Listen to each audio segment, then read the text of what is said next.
नमस्कार दुबे सर, बहुत बहुत स्वागत है आपका।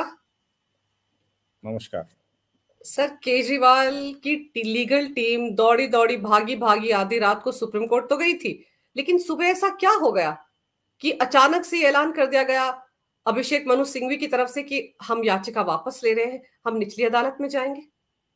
नहीं, वो याचिका नहीं थी, वो एक मिसलिनियस एप्लीकेशन होती है, मिसलिनियस एप्लीकेशन थी, एमए जिसको कहते हैं।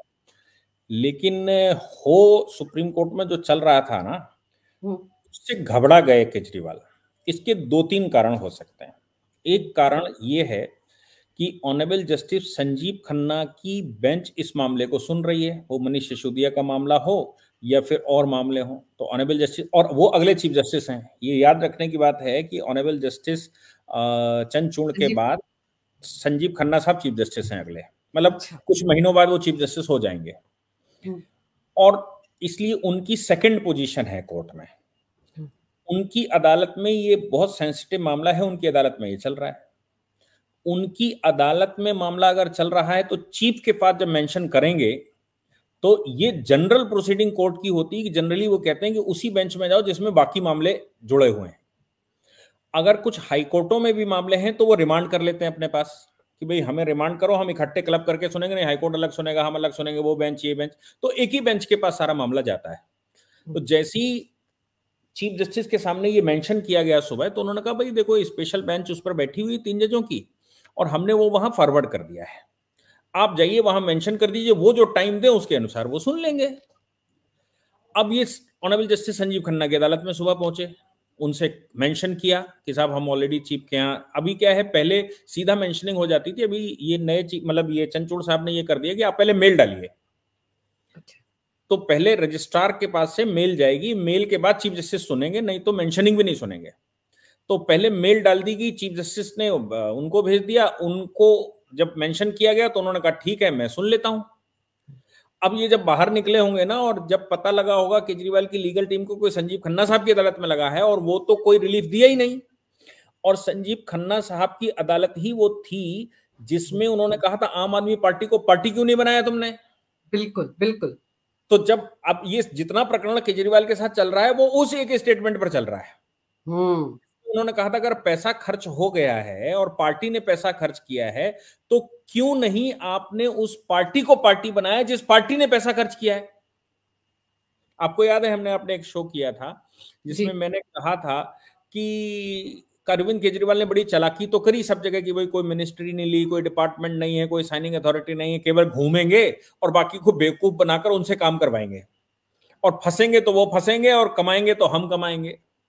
तो अरविंद केजरीवाल ने वो प्लान तो अच्छा बना कर रखा था क्योंकि आईआरएस अधिकारी है, उसको मालूम है साइनिंग अथॉरिटी फंसता है हमेशा से। लेकिन वो ये भूल गए कि पैसा कमाओगे तो ले कहां जाओगे। भाई सबको मूर्ख बनाकर पैसा तो कमा लिया, सब कमाने वालों ने कमाकर इकट्ठा रख दिया करप्शन का पैसा। अब वो खर्च कौन करेगा, खर्च करेगी पार्टी, क्योंकि महत्वाकांक्षा बहुत ज्यादा है, बड़ी तेजी से उनको प्रधानमंत्री बनना है। और वो ये भूल जाते हैं कि कांग्रेस को पहली बार सत्ता में आने के लिए 60 वर्ष लगे थे। बिल्कुल। बीजेपी को पहली बार सत्ता में आने के लिए 65 वर्ष लगे जब फुल फ्लैश सत्ता में आए। और पहली बार जब उनकी मिलीजुली सरकार भी बैठी तो भी 27 साल बाद बैठी थी पार्टी बनने के। फिर 27 साल बाद 20 साल फिर इंतजार किया, तब मिलीजुली सरकार बनी थी, और फिर 10 साल इंतजार किया तो फुल फ्लैश सरकार बनी। जिसका आरएसएस संघ का कैडर बेस है, कांग्रेस का पहले से कैडर बेस था, तो कोई भी पार्टी ऐसे एकदम नहीं आ जाती। उसके लिए फिर आपको करप्शन करना पड़ेगा अगर आप बहुत जल्दी करना चाहते हैं तो, क्योंकि फिर आपको खरीदना पड़ेगा लोगों को। तो वो दिल्ली के लोगों को वो सब्सिडी फ्रीबीज देकर ठीक है चल रहा था, छोटा सा प्रदेश था, 2 करोड़ आबादी थी, 50 60 70 लाख 1 करोड़ वोट पड़ता है, उसमें अपना काम हो जाएगा। लेकिन वो करप्शन का पैसा कहीं तो जाएगा, तो पार्टी महत्वाकांक्षा है तो पार्टी से ही खर्च होगा। अब पार्टी ने लड़ लिया चुनाव, तो उन्होंने कहा कि पैसा तो रिकवरी तो हुई नहीं, तो ईडी ने कहा रिकवरी नहीं हुई, वो तो पैसा चुनाव में खर्च हो गया, इन्होंने चुनाव उसी से लड़ा। तो उन्होंने कहा चुनाव किसने लड़ा, तो बोले आम आदमी पार्टी ने लड़ा। बोले फिर आम आदमी पार्टी को पार्टी क्यों नहीं बनाया। बिल्कुल, बेनिफिशियरी तो वही है ना। कमाने वाले को आपने फंसा लिया, खर्च करने वाले को भी तो फंसाओ। बिल्कुल। अब तो मैच करेगा ना दोनों का। तो खर्च करने वाला कौन, आम आदमी पार्टी। अब आम आदमी पार्टी का संयोजक कौन, अरविंद केजरीवाल। वहां तो साइनिंग अथॉरिटी तुम ही हो। इसलिए अरविंद केजरीवाल, उन्होंने कहा कि पार्टी को पार्टी क्यों नहीं बनाया, तो अरविंद केजरीवाल के ऊपर नंबर आना स्वाभाविक था। तो अरविंद केजरीवाल की पूरी टीम को यह पता होगा कि मनीष सिसोदिया का इतना प्रयास किया, इतने दिन तक हेयरिंग चली और उसके बाद 330 करोड़ रुपया एस्टेब्लिश हो गया, और वो एस्टेब्लिश हो गया तो मनीष सिसोदिया जीवन काल के लिए अंदर चले गए, मतलब जब तक अभी कुछ बड़ा ना मिल हो जाए। और उस पर रिव्यू पिटीशन भी जा चुकी, क्यूरेटिव भी जा चुकी, सब डिसमिस हो गई। और संजीव खन्ना साहब बैठे हुए हैं, क्योंकि वो ये कह रहे हैं मैं करप्शन के खिलाफ करूंगा, तुम्हारे पास एस्टेब्लिश हुआ है तो प्रूफ हो जाने दो।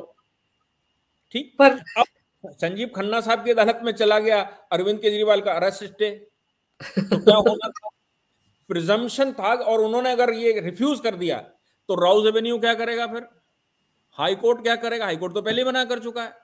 तो राउस एवेन्यू में अगर रिमांड और बेल के बीच में कुछ हो सकता है अभी काम, तो सुप्रीम कोर्ट के ऑर्डर के बाद, डिसमिसल के बाद सब खत्म हो जाता है।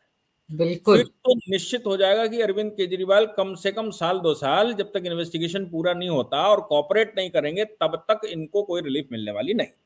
तो उनको लगा कि संजीव खन्ना साहब की अदालत में जाने का मतलब है कि अब अरविंद केजरीवाल परमानेंट अंदर हो गए, तो वो फटाक से जब ये होश आया होगा कि ये हो गया तो विड्रॉ कर लाए।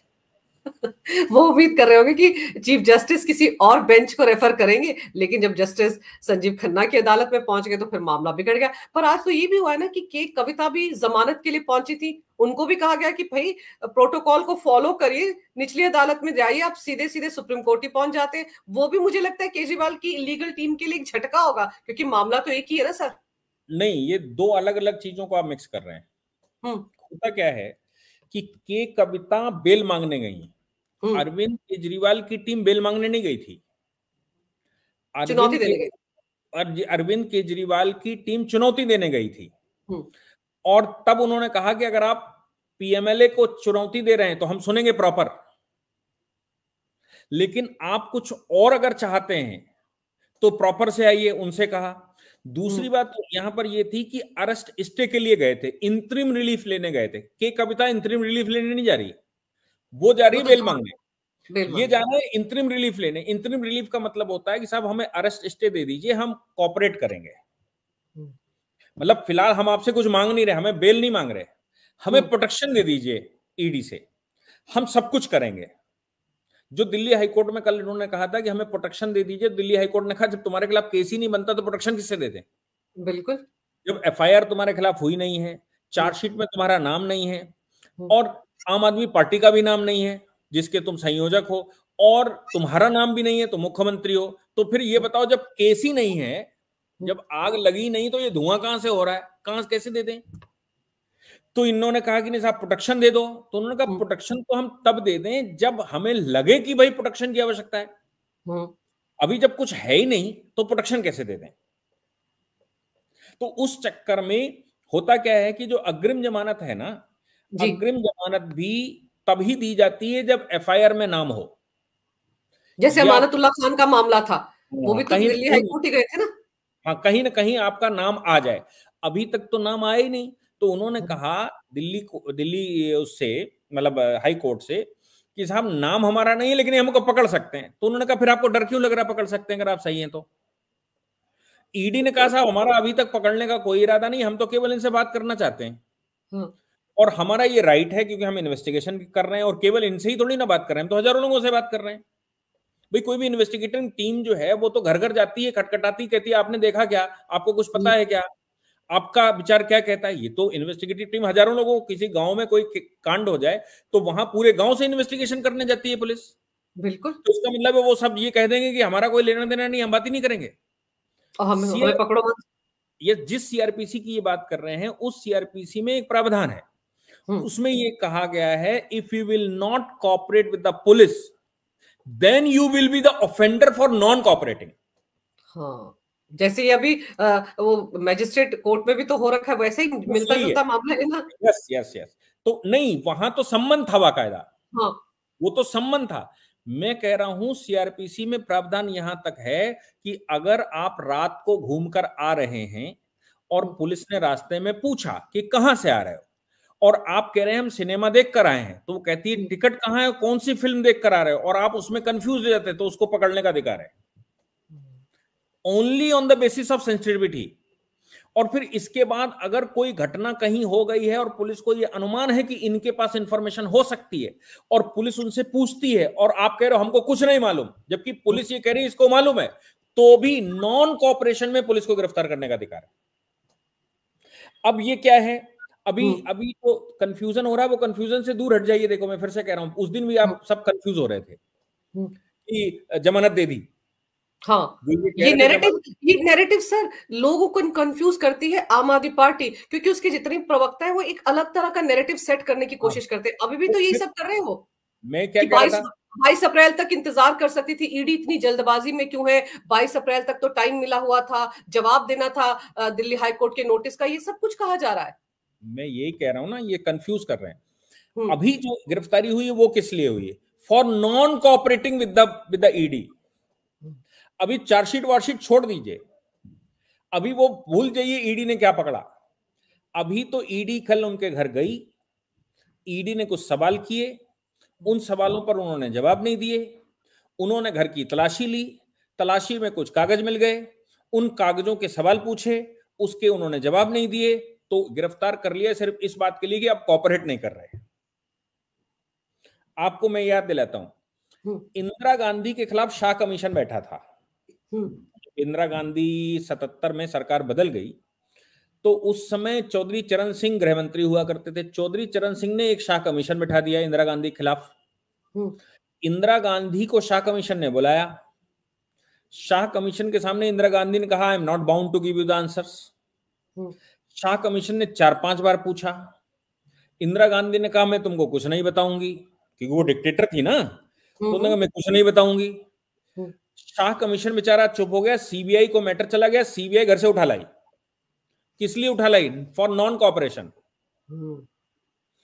इंदिरा गांधी ने उस समय जो किया था वही केजरीवाल ने अभी किया। हालांकि अब जो है वो साइंटिफिकली बहुत स्ट्रांग हैं एजेंसियां, उस समय ऐसा नहीं था। उस समय तो कांग्रेस ही सब कुछ होती थी, जैसा चलाती थी वैसा चलते थे। पहली बार सरकार बनी थी 77 में नॉन कांग्रेस। तो उस समय क्या हुआ कि इंदिरा गांधी को लेकर जा रही थी सीबीआई हरियाणा, इसलिए क्योंकि दिल्ली में अगर पूछताछ करेगी तो उधम हो जाएगा। इंदिरा गांधी को जब ये पता लग गया कि उनको अंदाजा लग गया गिरफ्तार करने आई हैं, तो इंदिरा गांधी के लोगों ने फोन किए और फोन करके अपने कार्यकर्ताओं को बताया कि इंदिरा गांधी को गिरफ्तार करने आए। इसमें उसने 2-3 घंटे ले लिए गिरफ्तारी में, और 2-3 घंटे में दिल्ली में तमाम लोग उस समय चले आए, भीड़ लग गई। लेकिन इनको लगा कि हम इनको लेकर जाएंगे हरियाणा तो वहां पूछताछ करेंगे। हरियाणा जाते समय रेलवे क्रॉसिंग का फाटक बंद मिला। उस फाटक पर गाड़ी खड़ी होगी, इतने में पीछे से कांग्रेस के सशस्त्र कार्यकर्ता आ गए। अच्छा। और अब ये हो गया कि अब सीबीआई को खत्म कर देंगे। ये भी हुआ? हाँ, अरे भाई वहां तो चारों ओर से घेर लिया सीबीआई को, और फाटक दुर्भाग्य से लगा मिल गया तो वो निकल ही नहीं पाए। रेल क्रॉस हो रही थी। या फिर ये कहिए रेल क्रॉस होने के बाद जबरदस्ती लगवाया गया हो कि भाई इनको रोक लो, कैसे रोका जाए, जो भी हुआ। लेकिन सीबीआई को घेर लिया चारों ओर से। तो इंदिरा गांधी से सीबीआई ने पूछा कि भाई क्या करें, तो इंदिरा गांधी ने कहा मैं दिल्ली छोड़कर जाना नहीं चाहती। तो इंदिरा गांधी को फिर उन्होंने छोड़ दिया। इंदिरा गांधी को फिर वो दिल्ली वापस ले आए, मतलब वो हरियाणा नहीं ले जा पाए। हाँ, लेकिन इंदिरा गांधी और केजरीवाल में फर्क है भाई। इंदिरा गांधी थी, वो पूरे देश की नेता थी, इसलिए उसके पास पार्टी बेस बहुत बड़ा था। अच्छा, वो प्रधानमंत्री रहकर आई थी, तो इंदिरा गांधी को घेरना इतना आसान काम नहीं था। और सीबीआई भी उस समय ये सोचकर नहीं आई थी कि ये इतना हो जाएगा। लेकिन इस बार जब ईडी इनके घर गई तो इतनी फौज लेकर गई कि कार्यकर्ता इनके सारे उतर आए तो भी कुछ ना कर पाए। हाँ, देखो ना कितना सुरक्षा बंदोबस्त था। उसी प्रकरण को ध्यान में रखते हुए कि वो प्रकरण इंदिरा गांधी अगर चारों ओर से घेर के छोड़ना पड़ा था तो ऐसा ना हो कि केजरीवाल को छोड़ना पड़ा। और ईडी ने इतना समय नहीं दिया कि कार्यकर्ता बहुत इकट्ठे हो पाए। ईडी गई अंदर, उसने तलाशी ली, तलाशी में कागज मिले और लेकर 2 घंटे में निकल ली। जब तक लोग सोच पाते तब तक वो ले गए ईडी ऑफिस। प्रदर्शन होना तो स्वाभाविक है। जिसकी रोजी रोटी आम आदमी पार्टी से चल रही होगी वो चाहे सही और गलत नहीं देखेगा, वो तो सिर्फ ये देखेगा कि भैया इस नेता से मेरा खाना पानी चल रहा है और ये नेता गिरफ्तार हो गया तो हमारी तो रोजी चली गई। तो इतने 1000, 2000, 5000, 10,000 लोग तो आएंगे जो रोड पर उतरेंगे। जिस वक्त मैं और आप बात कर सर उस वक्त अरविंद केजरीवाल को राउज एवेन्यू कोर्ट में, स्पेशल पीएमएलए कोर्ट में पेशी के लिए लाया गया है।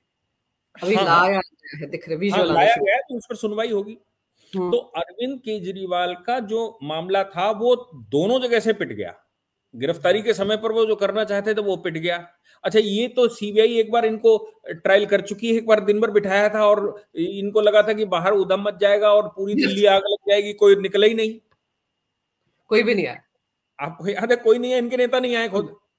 तो अरे ये आपको तो याद है 9.5 घंटे हो गए थे पूछताछ की, उसके बाद हड़कंप मच गया था आम आदमी पार्टी में। ये खबरें आ गई थी कि गिरफ्तार हो गए, गिरफ्तार हो गए, ये खबरें आ गई थी। फिर वो 10.5 घंटे बाद बाहर निकले तो आम आदमी पार्टी में लोगों ने राहत आप की सांस ली कि नहीं आप अधूरी गिरफ्तार हुए। सूचना दे रहे हैं। केवल ये हड़कंप नहीं हो गया तो गिरफ्तार हो गए, ये भी हो गया था कि मुख्यमंत्री अगला कौन बैठेगा उसकी बैठक होने लगी थी। आतिशी सब बैठक करने लगे थे कि अगला मुख्यमंत्री कौन होगा। बिल्कुल इसलिए बिल्कुल। अरविंद केजरीवाल ने इस बार जाने से पहले क्लियर कर दिया कि मैं ही रहूंगा। नहीं रहूंगा। सर ये भी अजीब सी संवैधानिक संकट नहीं है? आप मतलब पहली बार हिंदुस्तान के इतिहास में हुआ होगा कि किसी जांच एजेंसी ने सीएम को गिरफ्तार किया और वो अड़ गया कि मैं तो इस्तीफा ही नहीं दूंगा, मैं तो सीएम ही रहूंगा, मैं तो जेल से ही सरकार चलाऊंगा। सर ये कैसा, ये कोई संवैधानिक संकट नहीं है? मतलब राजधानी क्षेत्र है, पूरी सरकार यहाँ पर है, एम्बेसीज यहाँ पर, और सीएम जो है वो जेल में बैठकर सरकार चलाएगा। ऐसा कभी हो सकता है? आपको नहीं मालूम है कि पढ़ा लिखा मुख्यमंत्री है? बहुत ज्यादा सर, दुनिया में इनसे ज्यादा पढ़ा लिखा मुख्यमंत्री तो है ही तो नहीं। पढ़ा लिखा अगर मुख्यमंत्री होगा तो भाई इतना तो वो करेगा कि भाई अपनी पढ़ाई का धौंस तो दिखाएगा कि मैं भी जानकार हूं, छोड़ूंगा नहीं। तो ये पढ़े लिखे मुख्यमंत्री ने क्या किया कि सेंसिटिविटी ताक पर रख दी, नैतिकता ताक पर रख दी। और उसका कारण ये है कि ये सब जब सब मिलकर दौड़ लगा रहे थे तो जितने दौड़ लगा रहे थे उनको सबको लात मार के बाहर कर चुके हैं। हाँ सबके सब।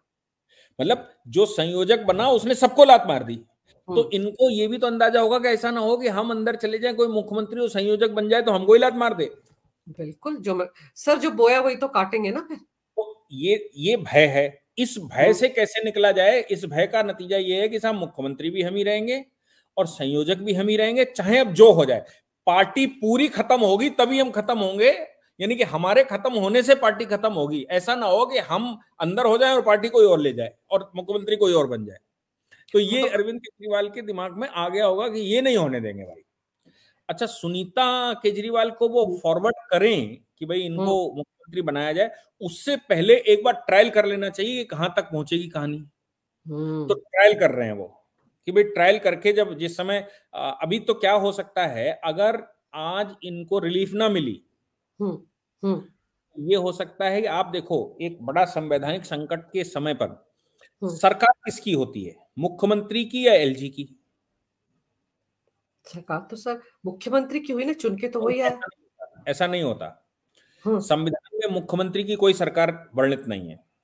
हम्म। संविधान में सरकार राष्ट्रपति की होती है, संविधान में सरकार राज्यपाल की होती है, संविधान में सरकार एलजी की होती है। इसीलिए एलजी की अनुमति से सत्र शुरू होता है और पहला भाषण एलजी का होता है, बिल्कुल क्योंकि वो बिल्कुल। बताता है मेरी सरकार ने क्या किया।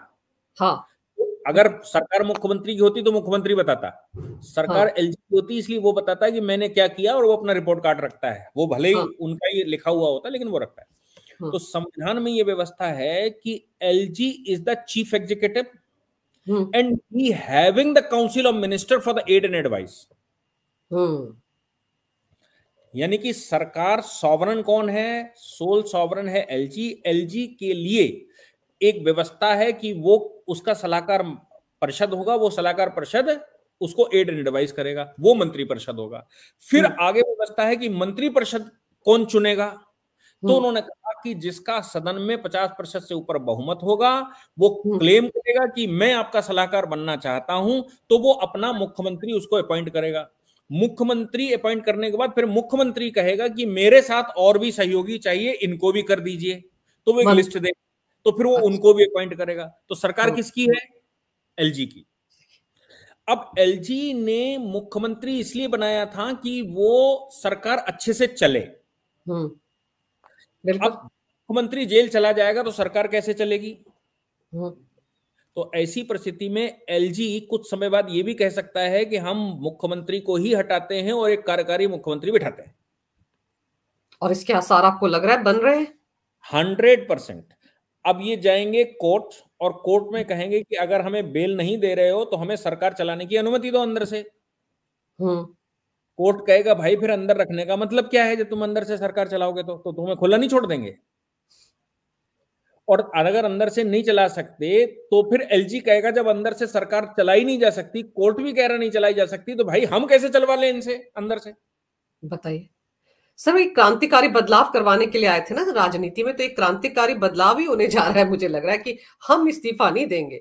आपको याद होगा प्रणब मुखर्जी से मिलने गए थे, प्रणब मुखर्जी जी उस समय राष्ट्रपति थे, और अरविंद केजरीवाल जी जब मुख्यमंत्री की शपथ लेकर सबसे पहले प्रणब मुखर्जी दा से मिलने गए थे, तो आपको याद है उन्होंने भेंट क्या दिया था?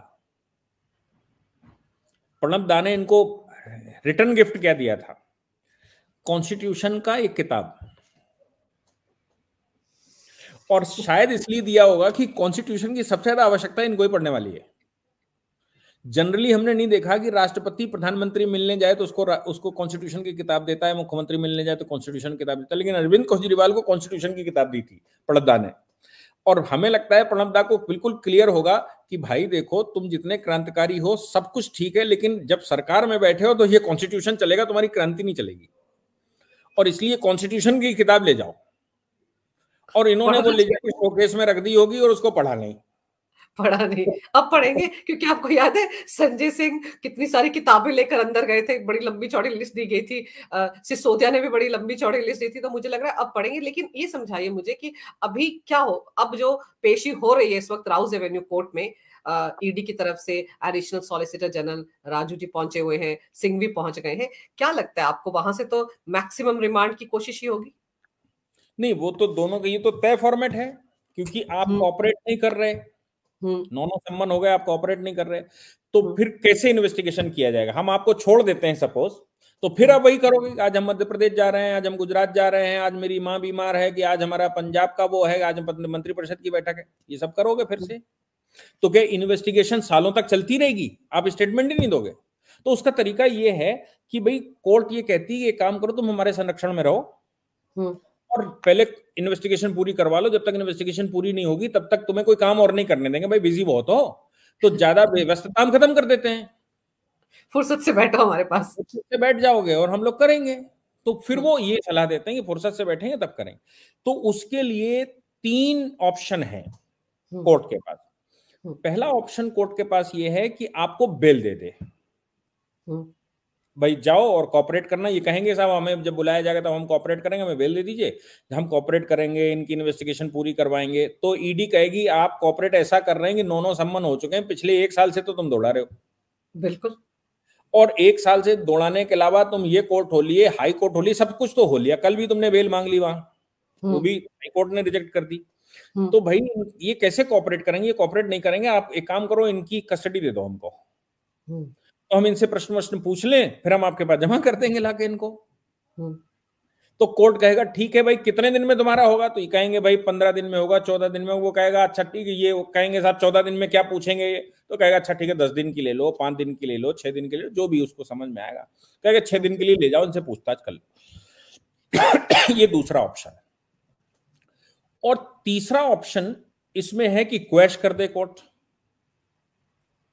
या फिर जुडिशियल कस्टडी दे दे। जुडिशियल कस्टडी से मतलब है कि हम अपने पास ही रखेंगे और ईडी आए और पूछताछ कर ले, मतलब जेल में रहे, तिहाड़ में। इसको जेसी कहते हैं, हाँ, जुडिशियल कस्टडी कहते हैं। हाँ, न्यायिक हिरासत। न्यायिक हिरासत मतलब वो तो फिर उसका जो बॉस होता है जेल का, वो कोर्ट होता है। अच्छा। हाँ, जेल में सरकार भले ही किसी की अधिकारी आप अपॉइंट करेंगे, लेकिन किसको छोड़ना किसको पकड़ना ये जेल तय, ये कोर्ट तय करेगा, ये सरकार के पास राइट नहीं है। पुलिस भी अगर सीधा पकड़ेगी और कहेगी हम जेल में बंद करना चाहते हैं तो बंद नहीं कर सकते, कोर्ट के सामने प्रेजेंट करो, कोर्ट का ऑर्डर हो, क्योंकि उसका असली मालिक कोर्ट होता है। सरकार के पास केवल उसका एडमिनिस्ट्रेटिव पार्ट होता है। इसीलिए उस हिरासत को न्यायिक हिरासत कहते हैं, कि न्यायिक यानी कि न्यायालय की हिरासत में है। हिरासत। तो न्यायालय तय करेगा कब मिलना, कब नहीं मिलना, कितना मिलना, कितना नहीं मिलना। तो न्यायालय कह देगा कि ठीक है हम इनको जुडिशियल कस्टडी में दे देते हैं और आपको अनुमति दे देते हैं कि आप 24 घंटे वहीं बैठे रहना, पूछते रहना। बहुत ज्यादा है, मैजिस्ट्रेट अपॉइंट कर देते हैं, इनको डर लग रहा था, एक मैजिस्ट्रेट अपॉइंट कर देते हैं, रिटायर्ड कोई, तो रिटायर्ड हाँ, मैजिस्ट्रेट को भेज देंगे, कहेंगे मैजिस्ट्रेट की उपस्थिति में मर्जी वो पूछो, ये जवाब देंगे, दोनों की रिपोर्ट आ जाएगी, फिर वो कहेंगे साहब कोऑपरेट ही नहीं कर रहे हैं, ये हमें उठाना पड़ेगा, हमें दीजिए, तब हम ले जाएंगे तो इनको कुछ खिलाएं पिलाएं, तब ये इनको समझ आएगा, ऐसे कहाँ समझ आने वाला। तो फिर कोर्ट कहेगा कि ठीक है, मैजिस्ट्रेट से पूछेगा भाई कोऑपरेट कर रहे कि नहीं कर रहे, मैजिस्ट्रेट कहेगा साहब कोऑपरेट, इन्हें जवाब ही नहीं दिए, को मैं क्या करूं, वो अपनी रिपोर्ट लगा देगा। तो फिर कहेंगे अच्छा ठीक है भाई, नहीं अगर जुडिशियल कस्टडी में बात कर रहे हैं तो एक काम करो, एडमिनिस्ट्रेटिव कस्टडी ले जाओ, वो पुलिस कस्टडी ले जाओ, तो ईडी अपने पास रखे 15 दिन और अपने तरीके से पूछ लो भाई, लेकिन हाथ तोड़ना फोड़ना नहीं, उसके लिए हम मेडिकल करवा देते हैं। तो ऐसा ना हो तुम हाथ पैर तोड़ के पूछो, तो मेडिकल करवा देंगे, मेडिकल करवा के कहेंगे जैसा ले जा रहे हो वैसे ही हमारा वापस कर देना। अब जैसा ले जाओ वैसा वापस करने का मतलब ये होता है, पुलिस की बात समझिए, कि हाँ, पुलिस बोरा डाल देती है, हाँ, बोरा पट्टा जूट का या कंबल, हाँ, और फिर पुलिस मजम्मत करती है, तो मेडिकल में कुछ नहीं निकलता, जैसा ले गए वैसे ही वापस कर देंगे।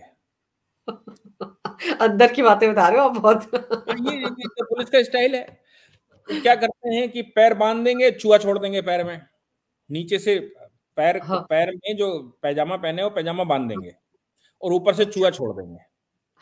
अब चूहा जब निकल कर आएगा तो आपके मेडिकल में कुछ नहीं निकलने वाला, चूहा टहल रहा था तो मेडिकल ही तो 10 दिन की आपको। रिमांड मांगी है ईडी ने। ईडी ने हाँ 10 हाँ दिन का रिमांड मांगा केजरीवाल का। हाँ हाँ, बड़ी सावधानी से उन्होंने मांगा होगा, क्योंकि 10 दिन का आसानी से ग्रांट कर देगा, नहीं करेगा तो 5 दिन का तो कर ही देगा। 10 दिन का तो के कविता का भी मांगा था तो 7 दिन का मिला ना, तो हो हाँ सकता है हाँ, उतना ही तो मिल जाए। वो ये कहेंगे ना कि साहब हमने तो इनकी जरूरत ही नहीं थी, हमको तो 10 दिन की जरूरत थी, 5 दिन आपने दे दिए थे, ये 5 दिन हाँ, में कॉपरेट नहीं कर रहा है, मैं फिर ले जाना पड़ेगा। तो मेन उद्देश्य जो इस समय की कस्टडी का है वो है कॉपरेट ना करना। अरविंद हम्म, केजरीवाल जी अगर उनके सामने उपस्थित हो जाते तो शायद अभी बचे हुए होते। बिल्कुल। इन्होंने सारा रायता खुद ही फैलाया ना। आपको याद है मैंने क्या कहा था? मैंने हाँ, आपसे कहा था कि जिस दिन अरविंद केजरीवाल हाईकोर्ट जाएंगे उस दिन गिरफ्तार हो जाएंगे, हाँ, आपने मेरे प्रोग्राम में ये कहा था। ये कि कहा जिस था, दिन और अरविंद केजरीवाल, हाईकोर्ट। क्योंकि मैंने आपसे पूछा था कि इनको इतनी शिकायतें कि गैर कानूनी संबंध, गैर कानूनी, तो ये अदालत में क्यों नहीं जा रहे हैं, मैंने ये पूछा था आपसे। तब मैंने आपसे कहा था कि उसके लिए सम्मन को क्वैश करवाने के लिए हाईकोर्ट जाना पड़ेगा, और हाईकोर्ट में जैसे ही मामला जाएगा और हाँ, हाईकोर्ट ने डिसमिस किया तो आप समझ लीजिए या तो वहीं से गिरफ्तार कर लेंगे या फिर घर से गिरफ्तार कर लेंगे। बिल्कुल, और वही और हुआ। यही हुआ, ये कल जब जैसे ही हाईकोर्ट गए क्वैश करवाने के लिए, उसने डिसमिस किया और ईडी चली गई, अच्छा, क्योंकि एक इसका चीज और